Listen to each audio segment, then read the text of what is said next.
L'astéroïde Bennu passera très près de la Terre en 2135, à seulement la moitié de la distance séparant notre planète de la Lune, a déclaré la NASA mercredi, en révélant de nouvelles données selon lesquelles les chances d'un impact ultérieur, d'ici 2300, restent infimes.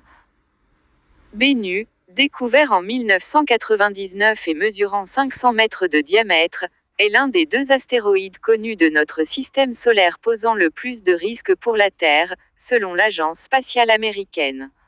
La sonde Osiris-Rex de la NASA a passé 2 ans en orbite autour de Bennu, qu'elle a quitté en mai dernier pour en rapporter des échantillons récoltés lors d'un contact de quelques secondes avec le sol, et qui arriveront sur Terre en 2023. La mission a permis d'étudier de très près l'astéroïde, et de considérablement améliorer les prédictions sur sa trajectoire future. D'ici 2300, les chances d'une collision avec la Terre ne sont que de 0,057%, ont conclu les scientifiques.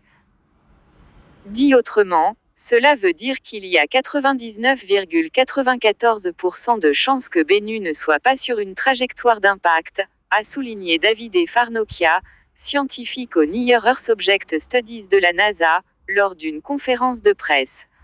Donc il n'y a pas de raison de trop s'inquiéter. Pourquoi n'est-on pas sûr à 100%? En septembre 2135, Bennu passera très près de la Terre.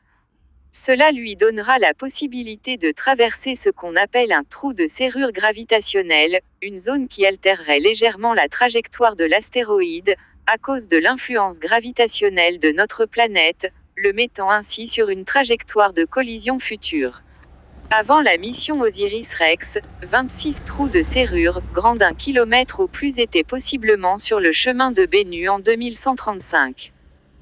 Grâce aux analyses permises par la sonde Osiris-Rex, les scientifiques ont pu en exclure 24. Restent les 2 derniers. La date la plus probable d'impact serait alors en 2182, selon eux. S'il arrivait, l'événement serait catastrophique. Généralement, la taille d'un cratère sera de 10 à 20 fois la taille de l'objet, a expliqué Lindley Johnson, du Planetary Defense Coordination Office de la NASA. Soit pour Bennu, un cratère d'entre 5 et 10 km de diamètre.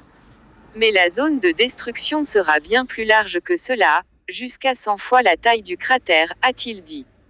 Il a précisé que les chercheurs avaient connaissance d'environ 79% des astéroïdes de la taille de Bennu et proches de la Terre.